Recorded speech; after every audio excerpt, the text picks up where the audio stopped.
Bismillah, Assalamualaikum warahmatullahi wabarakatuh. Alhamdulillahi wa kafa, wassalatu wassalamu ala rasulillahi mustafa, wa ala alihi wa ashabihi, wa man tabi'ahum bi ihsanin ila yaumiddin, amma ba'd. Insyaallah, di pertemuan pagi hari ini, para jemaah sekalian, kita lanjut ke pembahasan kita ya dalam tanda-tanda hari akhir, yang mana ya di pertemuan sebelumnya ya kita telah bahas beberapa tanda-tanda kecil ya, tanda-tanda sedang yang mana ya kedua tanda tersebut ada yang sudah terjadi ya pada zaman Rasulullah SAW, ya ada yang sedang terjadi mungkin di zaman kita sekarang ya. Nah, maka dari itu ya kita wajib waspadai dan kita jadikan bahan muhasabah introspeksi ya agar kita terjauh dari fitnah-fitnah tersebut. Kemudian ya di pertemuan-pertemuan sebelumnya juga ya kita telah masuk di tanda-tanda besar hari akhir ya yang mana telah kita bahas tiga ya para jemaah sekalian ya pada tanda besar. Dan ingat para jemaah sekalian, tanda besar hari akhir itu ya seperti mutiara yang di utas tali ya. Nah, ketika satu kita jatuhkan, yang lainnya akan mengikuti. Ya, artinya akan berurutan. Ya, dari tanda pertama yaitu ya lahirnya atau munculnya Imam Mahdi. Kemudian ya setelah 6 sampai 8 tahun, 6 sampai 7 tahun ya terjadi Malhamatul Kubro ya perperangan melawan orang-orang Romawi di Konstantinopel ya yang mana beberapa nanti ya pada saat Nabi Isa turun ya, orang-orang Romawi itu ada yang beriman ya. Karena memang masih mengikuti syariat Nabi Isa ya. Nah, mereka yang akan mendapatkan hidayah insya Allah biiznillah taala. Ya, kemudian setelah tahun ke-7 dan ke-8 dari kepemimpinan Imam Mahdi, muncullah ya akbar fitnah fi ummatina ya fitnah terbesar di umat kita sekarang ya umatnya Rasulullah Shallallahu Alaihi Wasallam yaitu ya Ad-Dajjal ya Al-Masihud Dajjal ya Dajjal yang buta ya. Setelah Dajjal tersebut 40 hari ya menguasai bumi ya dengan fitnahnya ya. Uh, Baru setelah itu Allah Subhanahu wa taala menurunkan Nabi Isa dari langit kedua ya untuk ya memperangi Dajjal, kemudian Ya'juj Ma'juj ya uh, selama 40 tahun. Dan setelah itulah ya keimanan seseorang tidak berlaku kembali ya. Semoga anak cucu kita ya terhindar dari fitnah Dajjal dan bisa beriman sehingga bisa bertemu kita di hari akhir nanti dengan keadaan yang sebaik-baiknya dengan derajat yang setinggi-tingginya. Amin ya rabbal alamin. Nah, Bismillah kita lanjut para jemaah sekalian ya pembahasan tentang Nabi Isa alaihissalam yang mana ya di pertemuan sebelumnya ya kita telah bahas ya dalil dari Al-Quran dan juga ya sunnah atau hadis tentang Nabi Isa ya. Nah, sekarang ya kita akan bahas bersama ya bagaimana sifat Nabi Isa alaihissalam ya tentu dari dalil dan literatur yang sahih ya. Nah, oke, kita akan masuk para jemaah sekalian ya. Salah satu ya yang diriwayatkan oleh Rasulullah SAW telah menyifati Isa alaihissalam ya waktu turun di Menara Putih. Ya, telah kita bahas ya para jemaah sekalian. Jadi Nabi Isa ya Allah akan turunkan beliau di Menara Putih ya di Masjid Al-Umawi atau Amawi atau juga kalau sekarang itu lebih dikenal dengan Umayyah ya di Damaskus dengan sifat-sifat yang terpuji. Ya, bagaimana sifat beliau? Ya, beliau ada seorang lelaki yang berpostur atletis dan wajah putih kemerah-merahan. Ya, kalau kita lihat para jemaah sekalian, Bani Israel itu ya wajahnya mirip seperti itu, putih yang kemerah-merahan. Ya. Tapi kalau yang Yahudi Asbahan, jadi Yahudi itu Bani Israel berbeda ya para jemaah sekalian dengan kaum Yahudi. Kalau kaum Yahudi itu masih berpecah-pecah dengan beberapa kabilah. Ya, kalau secara umum ya eh, orang-orang Yahudi itu memang seperti fisiknya mirip kayak eh, Nabi Isa ya yang di Palestina dan juga orang-orang eh, Syam ya. Namun kalau Yahudi Asbahan ya dan beberapa kaum dari Yahudi ya dan juga Bani Israel itu ada yang dari pesisir Persia Nah, mereka itu ada yang berkulit seperti orang ini ya, Kashmiri ya. Orang Kashmir itu seperti orang Pakistan, orang India ya. Jadi agak kulitnya agak sawo matang ya, mirip kayak kulit-kulit kita juga kan, sawo matang. Nah, jadi ada beberapa kabilah juga mereka. Yang nggak semuanya seperti Nabi Isa, ya. Yang putihnya putih ya, seperti kemerah-merahan. Tidak. Beberapa dari mereka ada yang berkulit sawo matang juga. Ya. Jika beliau menundukkan kepala, butiran air bercucuran dari kepalanya. Ya. Dan begitu mengangkat kepalanya, batu zamrud yang berkilau seperti mutiara akan berjatuhan. Ya, ini salah satu mujizat Nabi Isa ya. Nah, ketika beliau ya menurunkan atau menundukkan kepalanya, ya seakan-akan beliau menurunkan tetesan air. Ya, unik ya. Kita nggak bisa menggambarkan. Ingat para jemaah sekalian, hal-hal goib yang kita nggak tahu dari zaman dahulu atau zaman yang akan datang, yang Allah ya firmankan dan Rasulullah ya sabdakan, ya kalau tidak ada rincian ya tentang bagaimana bentuknya, bagaimana tata caranya, bagaimana terjadinya, jangan kita misal-misalkan ya, jangan kita tamsilkan, jangan kita gambar-gambarkan, nggak boleh ya. Nah, kita beriman sesuatu yang memang Allah sembunyikan, jangan kita cari-cari dengan akal kita, ya, karena tidak akan mampu gitu, ya. Dan ketika mengangkat, ya, batu zamrud yang berkilau akan berjatuhan. Nah, ini ya unik ya. Bagaimana kita menggambarkan? Jangan. Ya. Tapi itu yang patut kita imani.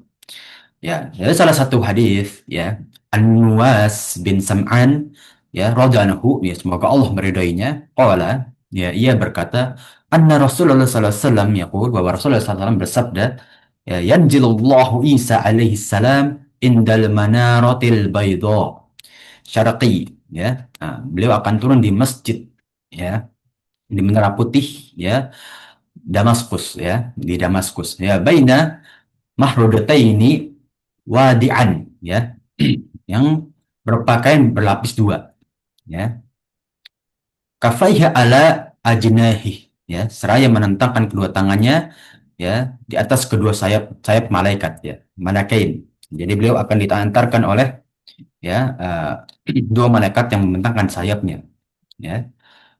Idza ta'ta'a ra'sahu ya qatara wa idza rafa'a tahaddara minhu jumanu kalulu ya. Nah, ketika menundukkan kepalanya butiran air akan mencucur, dan begitu mengangkat kepalanya batu zamrud yang berkilauan akan runtuh dari kepalanya ya. Ini bentuk bagaimana tadi ya hadis, bagaimana Rasul ya, Nabi Isa alaihissalam memiliki mukjizat tersebut ya. Itu sifat yang pertama atau salah satu mukjizat beliau. Ya, kemudian yang kedua dari sahabat Abu Hurairah radhiyallahu anhu ya. Qala anna Rasulullah sallallahu alaihi wasallam yaqul, bahwa Rasulullah SAW bersabda, "Laisa baini wa baina Isa nabiyyun." Ya, di antara Nabi Isa dan aku tidak ada nabi. Ingat para jemaah sekalian, bedakan Rasul sama nabi. Ya, kita sering dengar ya para jemaah sekalian, ya. Minal anbiya wa minar rusul. Ya, dari para nabi dan juga dari para rasul. Nah, apa sih perbedaan Rasul dan Nabi? Ya, kalau Rasul itu membawa syariat baru, ya, yang menghapus syariat nabi-nabi sebelumnya. Itu ya, Pak Jemaah sekalian ya. Rasul itu membawa syariat baru yang menghapus syariat Rasul sebelumnya. Tapi kalau nabi, ya itu melanjutkan syariat Rasul-Rasul yang telah mereka temui, ya. Atau Rasul yang terakhir diutus oleh Allah Subhanahu wa taala. Ya, misal ya seperti ya uh, Nuh ya alaihissalam, ya salah satu rasul pertama kan Nabi Nuh, ya bukan Nabi Adam ya Pak, maksudnya Nabi Adam tuh nabi, ya rasul itu pertama Nabi Nuh. Nah, ada setelah Nabi Nuh itu nabi-nabi ya. Nah, nah dan pada setelah Nabi Nuh itu ya ada beberapa nabi ya, bahkan yang bertemu dengan Nabi Nuh langsung ya saat beliau masih hidup, ya mereka hanya melanjutkan dakwah dan syariat yang dibawa Nabi Nuh, bukan membawa syariat baru. Nah, tapi ketika ya Nabi Ibrahim lahir, ya, maka syariat Rasul sebelumnya seperti syariat Nabi Nuh terhapus, ya, digantikan dengan syariat Nabi Ibrahim. Begitu juga dengan syariat yang rasul-rasul setelahnya, ya, Nabi Musa menghapus syariat rasul sebelumnya, ya, Nabi Isa menghapus syariat sebelumnya, terakhir Nabi Muhammad, ya. Nah, wa innahu nazilun fa idza ra'aitumuhu fa'rifuhu rajulun marbu'un ilal humrati, ya. Sesungguhnya ia benar-benar akan turun dari langit, ya. Telah kita bahas, ya, Nabi Isa itu, ya, mendiami langit kedua, ya. Nah, insya Allah pada zaman sekalian, ya, ada 7 langit, ya, seperti dalam kisah Isra Mi'raj dalam hadis Rasul yang cukup panjang, ya. Nah, di setiap langit itu ada dihuni oleh para rasul, ya, dan langit kedua, ya, dihuni oleh Nabi Isa alaihissalam. Ya, apabila kamu melihatnya, ketahuilah bahwa ia adalah seorang laki yang perawakan tubuhnya sedang dan berkulit putih kemerah-merahan, ya. Nah, ka'anna ra'sahu, ya, yakturu wa illam yasibhu balal, ya, ia akan turun memakai 2 lapis pakaian, ya. Nah, bagaimana maksud 2 lapis pakaian, ya? Kalau di Saudi itu bukan imamah, ya, nah, lupa pakaian yang masyayikh biasanya pakai itu, ya, orang syekh pakai, apakah seperti itu, ya, wallah alam, ya. Seakan-akan kepala yang batas air walaupun tidak basah, jadi seakan-akan Nabi Isa rambutnya nggak basah tapi meneteskan air, ya. Nah, ini bagaimana hadis kedua, ya. Kemudian, ya, sifat beliau, ya, di hadis ketiga, Aqil bin Khalid, yang berkata, Rasulullah SAW bersabda, ya, menyifati Isa bin Maryam alaihissalam saat turun. Ya, kulitnya pertama merah, ya, putih kemerah-merahan. Ya, kalau pada zaman sekarang mungkin searching di Google orang Yahudi, ya, kebanyakan itu yang muncul tuh fotonya, ya, yang putih gitu, ya, putih. Dia beberapa titik itu kayak di bagian pipi luar atas gitu, dia agak merah, ya. Nah, rambutnya ikal. Nah, ini mirip, ya, seperti orang-orang ini, ya, Yahudi di zaman sekarang. Rambutnya agak apa? Ikal, agak bergelombang, ya. Nah, afwan, ikal, ya. Kalau bergelombang, Rasulullah bergelombang tapi cenderung lurus dan dadanya lebar, ya, bidang. Nah, dalam riwayat lain disebutkan juga ia adalah laki sebaik-baiknya orang berkulit sawo matang yang engkau lihat, ya, berambut lurus dan bersih. Nah, ini agak bersinggungan keduanya. Namun kalau dilihat dari riwayat, ya, beliau ini lebih banyak diriwayatkan oleh para sahabat berkulit putih kemerah-merahan dan, ya, rambutnya, ya, antar lurus atau ikal, ya. Nah, dan riwayat lain dari sahabat Ibnu Abbas, Rasulullah SAW bersabda, ya, aku melihat Nabi Isa alaihissalam, ya, adalah seorang laki yang berwakan tubuh sedang, berkulit putih kemerah-merahan, rambutnya lurus, ya, dan ia bagaikan keluar dari kamar mandi. Artinya, ya, seperti tubuhnya ada yang basah gitu, ya, mengeluarkan air atau bercucuran air. Nah, ini sifat secara fisik, ya, para jemaah sekalian. Nah, dan ingat, setiap nabi dan rasul itu punya sifat masing-masing, ya, punya sifat fisik masing-masing. Seperti Nabi Musa, ya, mempunyai fisik yang tinggi, besar, ya, dibandingkan rasul dan nabi-nabi sebelumnya. Ya, makanya salah satu nabi atau rasul yang kuat itu kan Nabi Musa. Ya, namun ketika Nabi Musa berkata, "Aku adalah manusia terpintar," ya kan, maka dalam surat Al-Kahfi dibantahkan oleh Allah Subhanahu wa taala, ya, pergilah engkau ke negeri di pinggiran pantai. Nah, dimaksud itu adalah ke bagian utara Mesir, ya, karena Nabi Musa kan memang waktu itu masih di Mesir, ya. Nah, maka ketemu dengan Nabi Khidir yang, ya, mukjizatnya bisa melihat masa depan, ya. Nah, disitulah Nabi Musa akhirnya nggak sabaran, ya, nggak sabaran dengan kepintaran Nabi Khidir, ya. Bagaimana dengan seseorang yang membunuh anak kecil, merusak perahu, ya, merobohkan apa, mendirikan, ya, bangunan yang roboh, padahal mereka aja nggak disambut di kota itu, ya. Nabi Musa nggak sabar. Kenapa, ya? Ada orang ingin melakukan hal yang sia-sia seperti itu, bahkan kekejian kan membunuh anak kecil. Dan itulah yang mana Nabi Musa nggak punya ilmunya, ya. Nah, itu bagaimana kita nabi-nabi dan rasul-rasul sebelum Nabi Muhammad. Ya, bahkan Nabi Muhammad, ya, punya ciri-ciri sendiri juga, ya, dengan hadis yang cukup banyak dari para sahabat, ya. Kemudian kita masuk bagaimana sih tugas utama dari Nabi Isa alaihissalam, ya. Tentu, ya, tugas pertamanya yang beliau akan laksanakan adalah membunuh Dajjal, ya.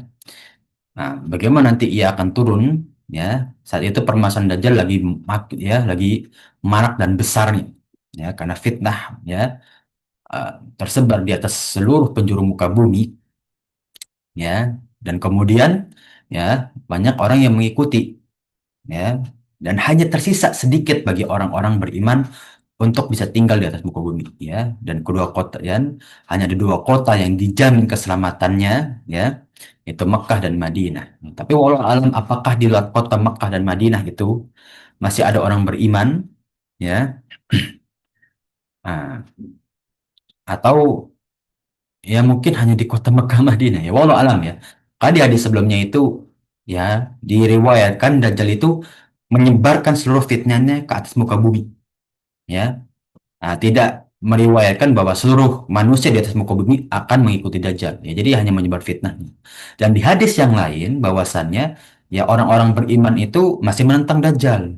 Ya, dan ya mereka ada yang dibunuh, ada yang bahkan diberi tipu daya, namun mereka tetap beriman. Ya, dan itu di luar kota Mekah dan Madinah. Kenapa? Karena di kota Mekah dan Madinah, ya kekuatan Dajjal itu memang Allah takdirkan tidak berguna. Ya, dan muncul pertanyaan kedua juga, apakah Dajjal ini satu orang atau ada beberapa orang, ya? Karena beberapa riwayat itu ada yang mengartikan Dajjal itu kaum. Karena dalam kisah eh apa nih ya, sebelumnya kisah Torik, ya Torik bin Ziyad, ya, apa namanya lupa yang kita bahas sebelumnya, ya, sahabat, salah satu sahabat yang terombang-ambing di lautan, ya, selama 1 bulan, ya, ya Torik bin Ziyad, ya, lupa tuh, ya, kemudian terdampar di pulau yang mana di situ ada al-jasasah, ya, hewan yang mana saking lebat bulunya, ekor sama kepalanya nggak ketahuan, dan menunjuk kubuk yang ada Dajjal. Dan itu salah satu Dajjal katanya. Tapi walau alam, ya, kalau dilihat dari riwayat, Dajjal itu hanya satu. Kalau di riwayat yang sahih, Dajjal itu hanya satu. Ya. Tapi walau alam ini hal goib yang mana kita karena riwayat juga tidak banyak, tidak ada kejelasan dan ulama juga masih berijtihad, maka ya kita imani Dajjal akan keluar. Ya. Itu aja. Ya. Berapa jumlahnya? Wallahu alam. Ya. Nah, dan itu khawatir. Nah, maka Allah Subhanahu wa taala menurunkan di waktu yang tepat, ya, yang telah kita bahas tadi, ya, di Menara Putih di Masjid Al-Amwa atau Al-Umawi. Nah, kalau sekarang Al-Umawiyah, ya, karena bekas sejak kerajaan atau, ya, masa kepemimpinan Umayyah, ya. Kemudian Nabi Isa alaihissalam segera beranjak menuju Baitul Maqdis, tempat beliau dulu berdakwah. Ya, tempatnya Nabi Isa di Palestina, ya, tanah beliau. Ya, yang mana sebetulnya para jam ini menjadi konflik zaman sekarang. Kenapa sih orang Israel itu merasa benar? Kenapa orang Yahudi, ya orang Bani Israel, ya, di antara orang-orang Yahudi itu merasa benar, ya? Karena memang dahulu tanahnya Palestina itu dijanjikan kepada Bani Israel dari zaman Nabi Musa. Maka mereka merasa itu tanah kita, ya. Allah kan dulu janjiin buat kita ketika Nabi Musa menghadiahkan kepada Bani Israel. Diungkit terus sampai zaman Nabi Isa, setelah itu wafat diungkit terus. Makanya di diperangi kan, tanah itu diperebutkan. Sampai Nabi Muhammad juga mereka masih mengklaim itu tanahnya kita. Sampai zaman sekarang masih gitu.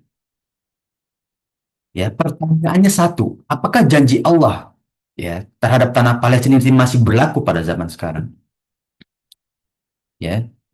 Nah, dan tentu jawaban yang benar tidak, karena syariat Nabi Musa sudah dihapus. Ya. Nah, syariat Nabi Musa sudah dihapus. Bahkan saat pas sebetulnya pas zaman Nabi Isa itu bukan tanahnya mereka lagi, ya. Ya memang mereka masih tinggal di situ, tapi bukan tanah mutlak milik mereka. Tidak ada tanah kepemilikan bagi suatu kaum, ya. Nah, tidak ada. Ya, ketika sudah ditinggali oleh kaum yang lain dan mereka tertindas, ya sudah. Dan itu sudah terjadi kan pada zaman Rasulullah, ya.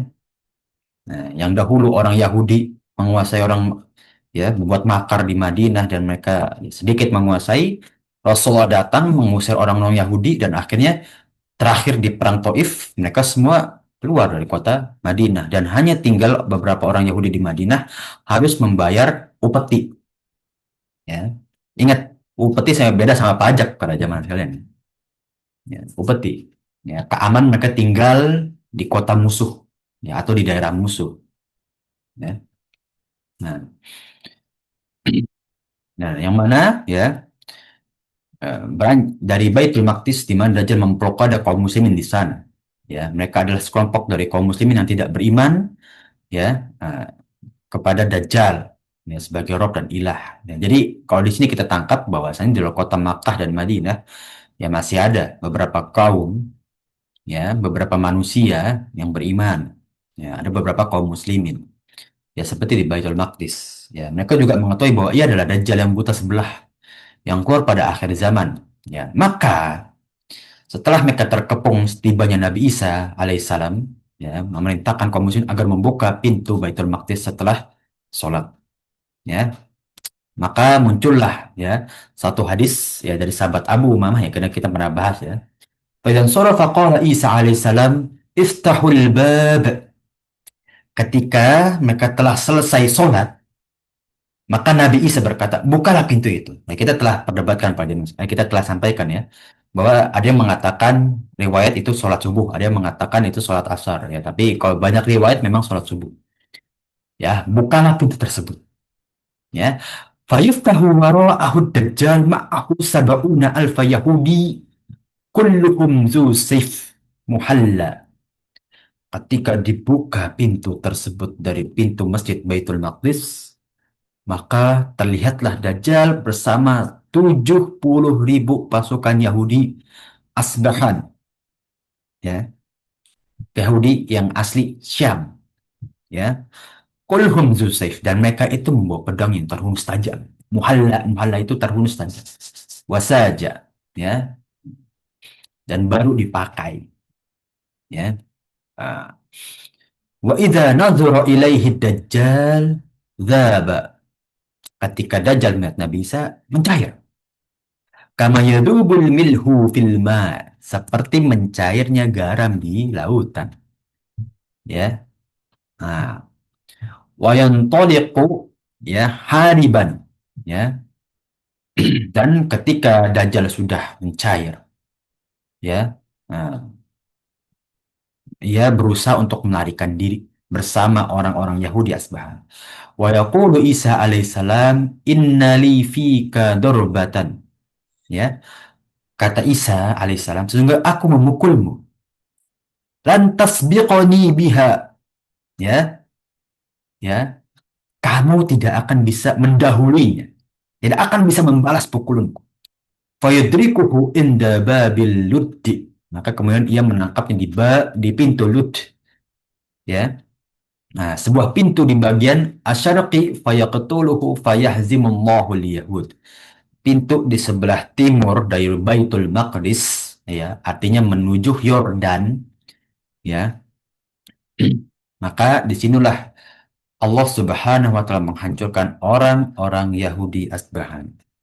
Apakah seluruh kaum Yahudi? Wallahu a'lam. Ya.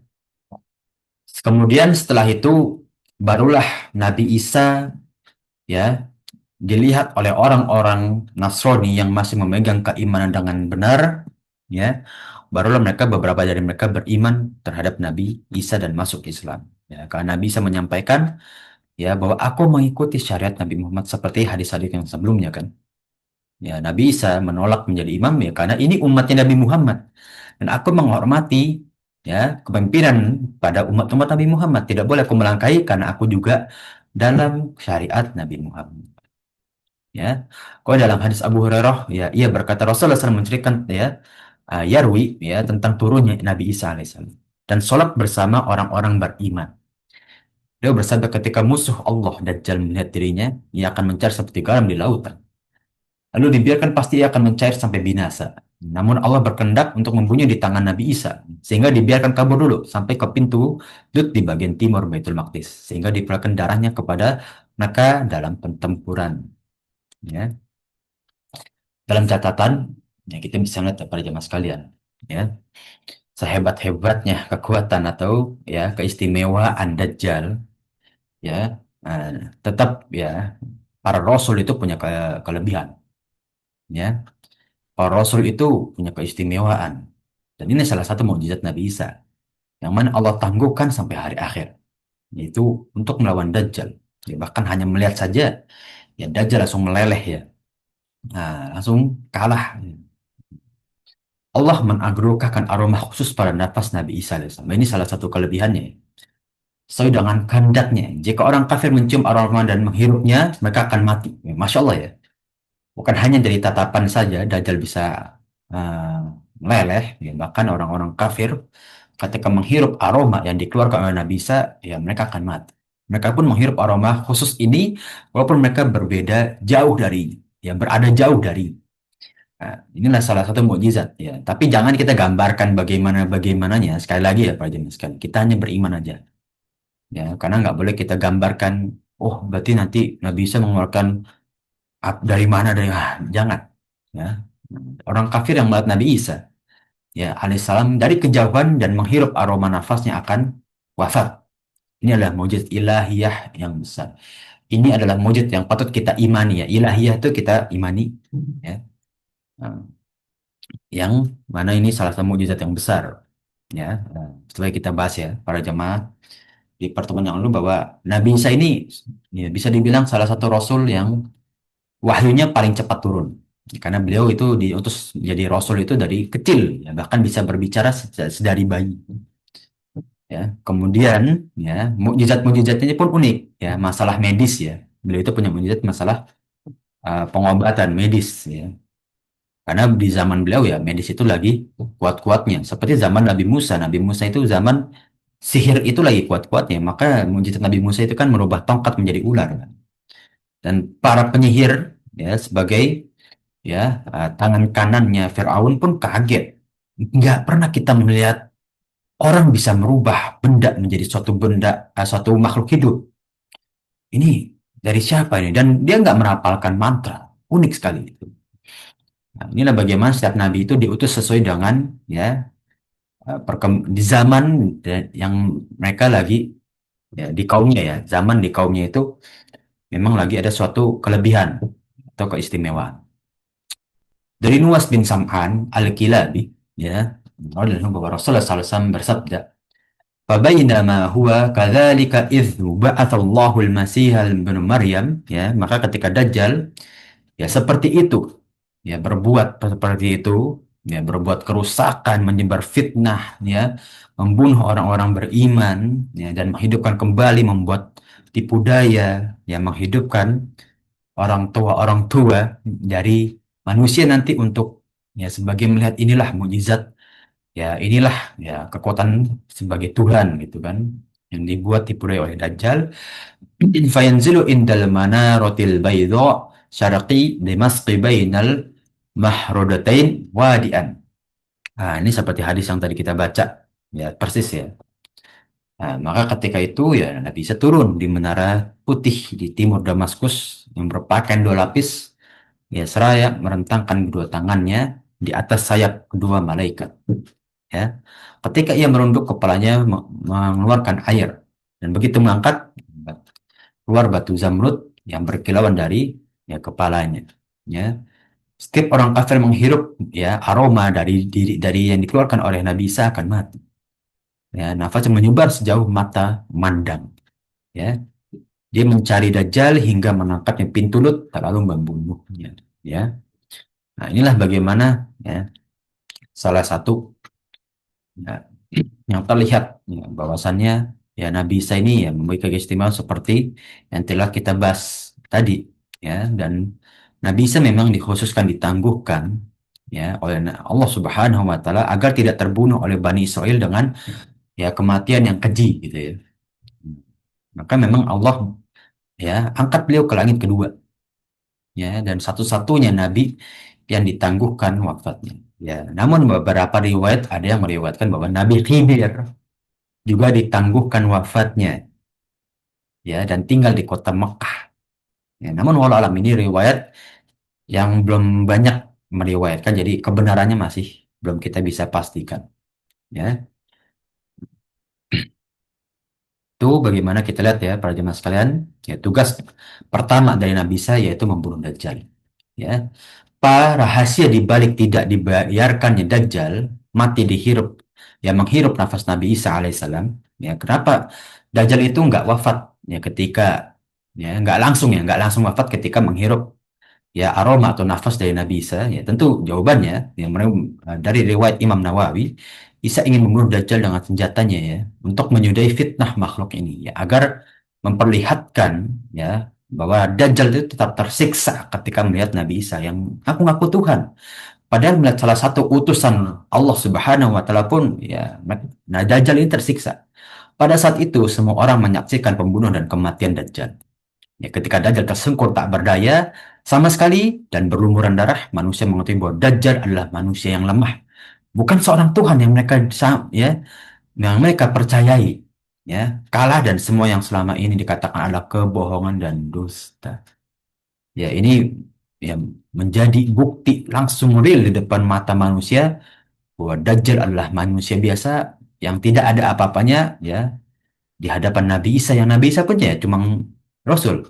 Ya, pada khalat min qablihi rusul kan seperti yang diriwayat seperti yang di dalam firman Allah yang mana disinggung oleh Abu Bakar ketika Nabi Muhammad wafat ya afa immata au qutilan qalabtum ala aqabikum ya apa ketika salah satu rasul itu wafat kalian akan kembali terhadap agama-agama yang menyesatkan sebelum rasul itu datang ya ini menunjukkan ya para rasul itu juga nabi mereka juga wafat ya mereka juga ya manusia tapi lihatlah Dajjal yang ngaku-ngaku Tuhan ya bahkan harus tunduk dan hancur di tangan Nabi Isa alaihissalam ya sebagai salah satu rasul ya Allah Rasulullah ya rasulnya Allah ya subhanahu wa ta'ala ya bisa jadi ya Nabi Isa alaihissalam mengetahui hal itu dari kitab Allah ya kitab-kitab Allah sebelumnya ya kitab Allah itu ada dua bentuk ada yang berbentuk ya kutub ya seperti Zabur Taurat Injil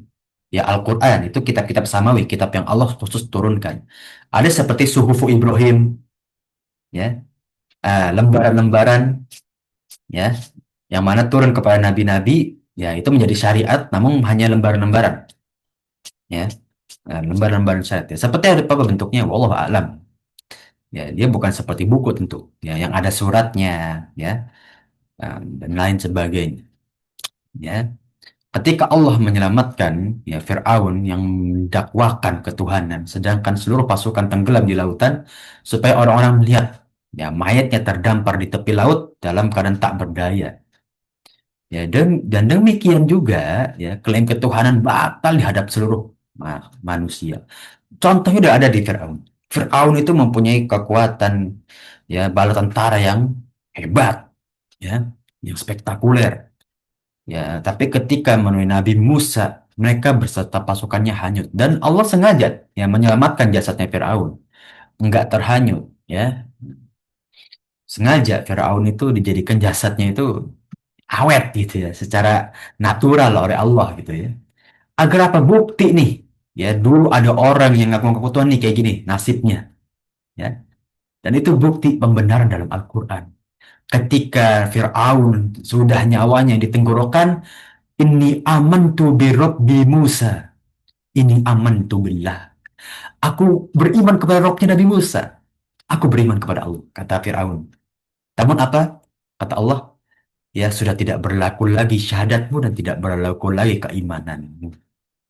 Ya, ini membuktikan kekufuran kekufuran Fir'aun yang sudah tidak bisa lagi kembali setelah ia sakaratul maut. Ya, maka Allah Subhanahu wa taala berfirman, "Falyawma nunajjika ya bibadanika." Ya, maka pada hari itu ya selamatkan badanmu. Litakuna liman khalfaka ayah. Supaya kamu dapat menjadi pelajaran bagi orang-orang sesudahmu. Wa inna katsiran minan nasi an ayatina laghafilun. Ya, dan banyak sekali dari manusia itu yang lalai dari ayat-ayat Allah. Ya, nah, lihat kaum-kaum sebelum kita pada zaman udah cukup jadi pelajaran, udah cukup jadi nasihat kita.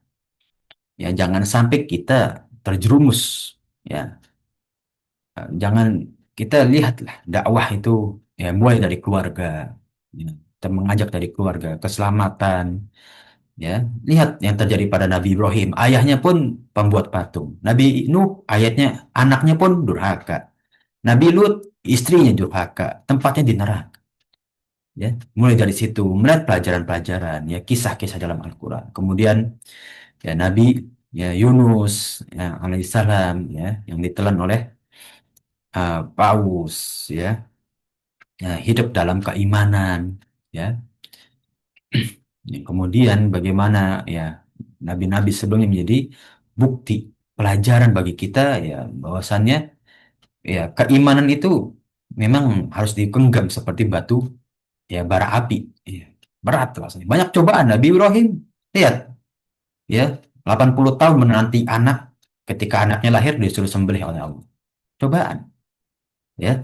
Ya, kita yang nggak menanti, mungkin ya kita yang nggak menanti anak berpuluh-puluh tahun pun, ya, mungkin nggak tega ya menyembelih anak sendiri gitu, ya. Dan itulah bagaimana ya kita, ketika kita mengeluh sulitnya hidup kita, coba kita ya muhasabah, kita introspeksi deh. Bagaimana nabi-nabi sebelumnya itu lebih sulit, ya. Kita sulit untuk mempelajari ilmu, menegakkan syariat, ya. Coba lihat sebelumnya, nabi-nabi sebelumnya juga mereka memegang syariat, ya. Nah, tapi kan mereka nabi, Ustadz, para rasul. Oke, kita lihat para sahabat, para jamaah sekalian, ya. Mereka bukan nabi, mereka bukan rasul, mereka hanya beriman kepada Rasulullah, tapi mereka mengorbankan nyawa mereka, ya. Dan Rasulullah, ya, bahkan sampai akhir ayat apa, sampai beliau sakarat apa, ummati ummati, umatku umatku. Ingat, Nabi Muhammad, ya, yang mungkin umatnya sampai zaman sekarang sudah 1400 tahun, ya. Dari dulu Nabi Muhammad itu care sama kita, peduli sama kita. Umatku umatku umatku, bahkan, ya, syafaatnya Nabi Muhammad itu dipakai buat umatnya, bukan buat keluarganya, umatnya. Ya, ya. Jangan sampai kita menjadi orang-orang yang lalai terhadap peringatan dan juga kenikmatan kita di zaman sekarang. Sudah jadi sudah banyaklah bukti. Kita harus bersyukur di zaman sekarang. Harus banyak-banyak kita beribadah, ya, membekali diri, ya.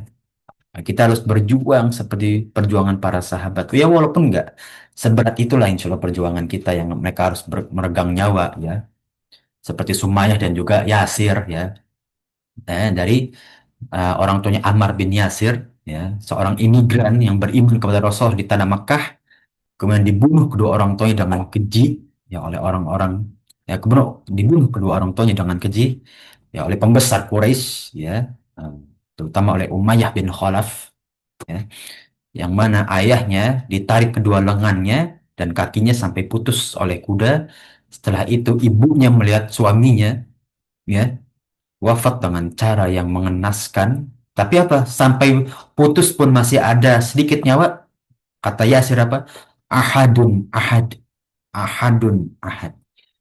Maha Esa Allah. Sampai wafat, ya. Maka Sumayyah pun melihat perjuangan suaminya tidak gentar. Ya. Apa kata Umayyah? Qul Lata wal Uzza. Katakan Lata wal Uzza, ya, sebagai Tuhanmu, ya, sebagai sesembahan.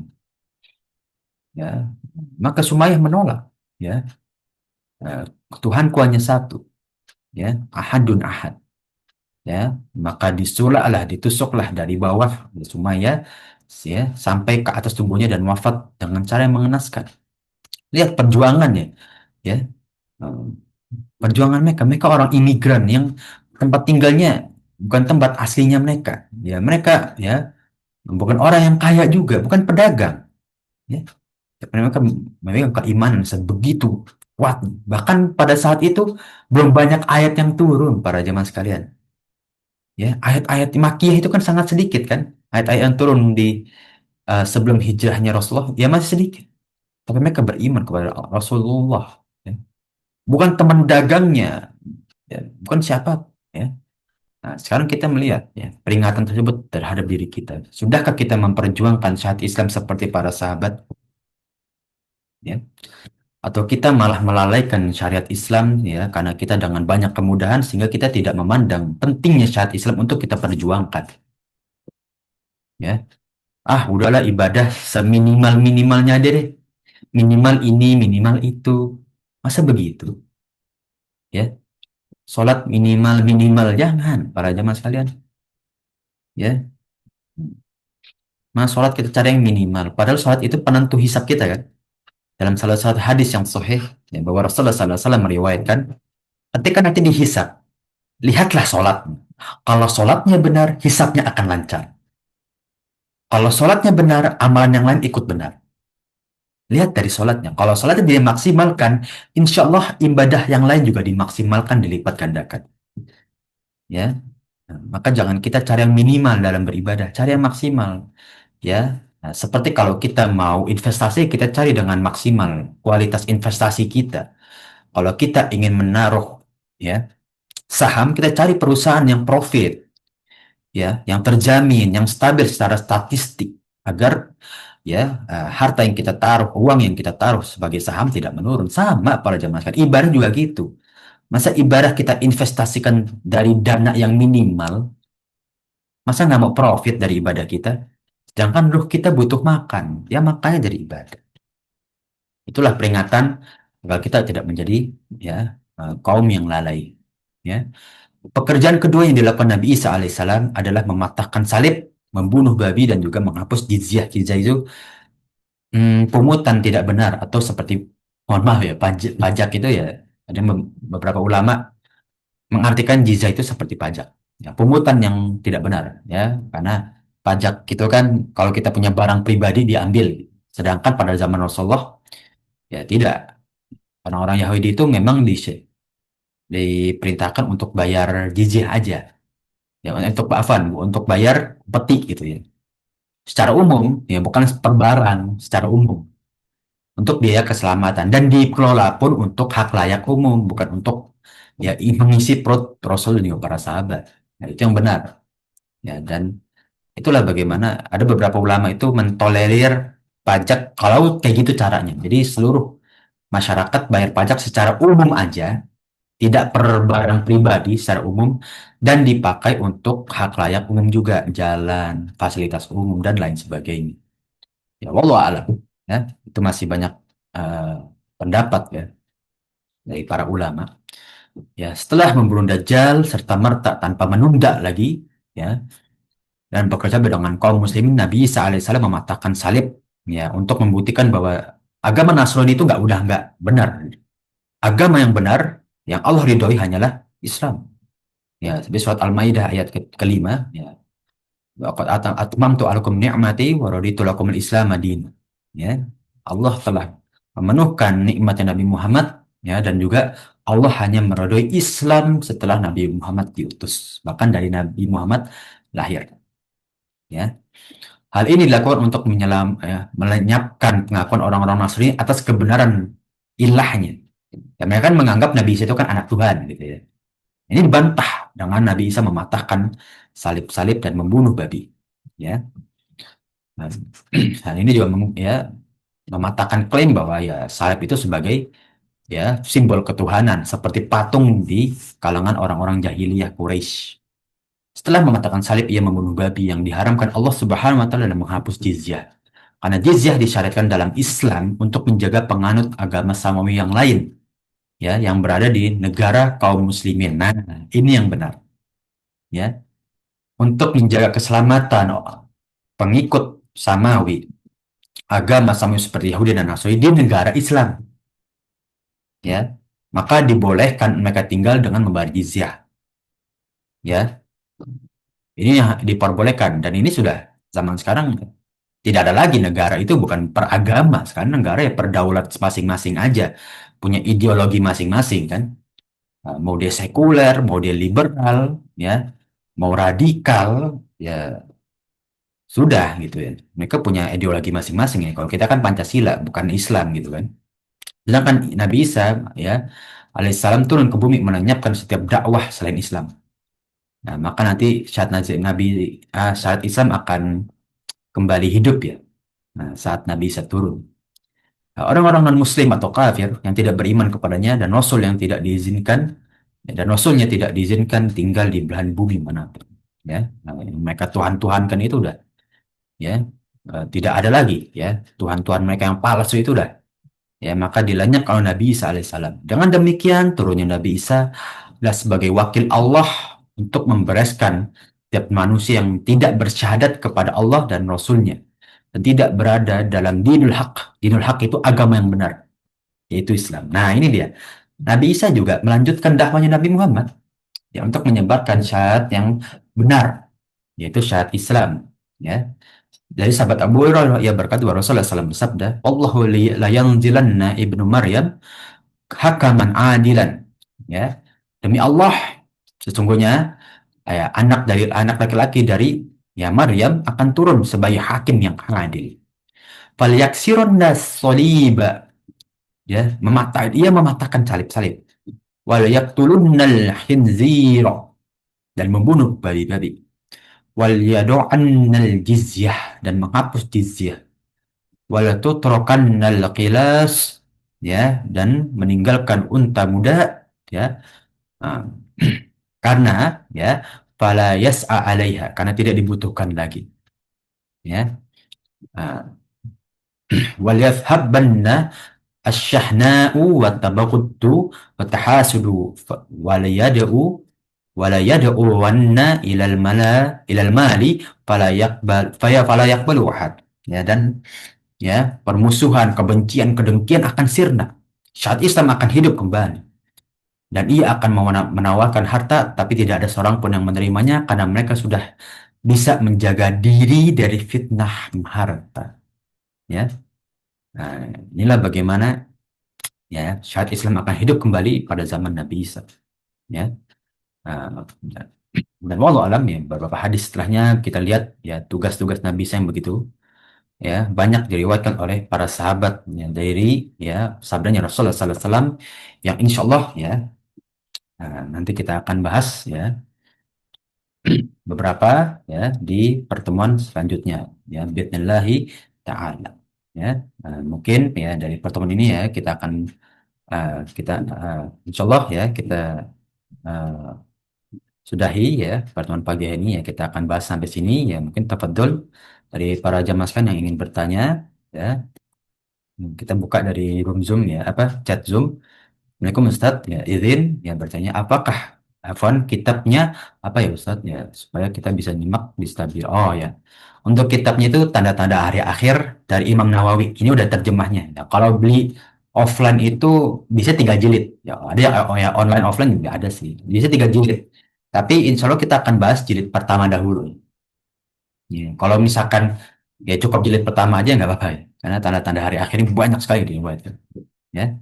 Itu ya Om ya yang bertanya ya. Jadi nama kita tanda-tanda hari akhir ya dari Imam Nawawi ya. Itu sudah ada terjemahnya, namun ini bukan syarah ya, ini terjemah.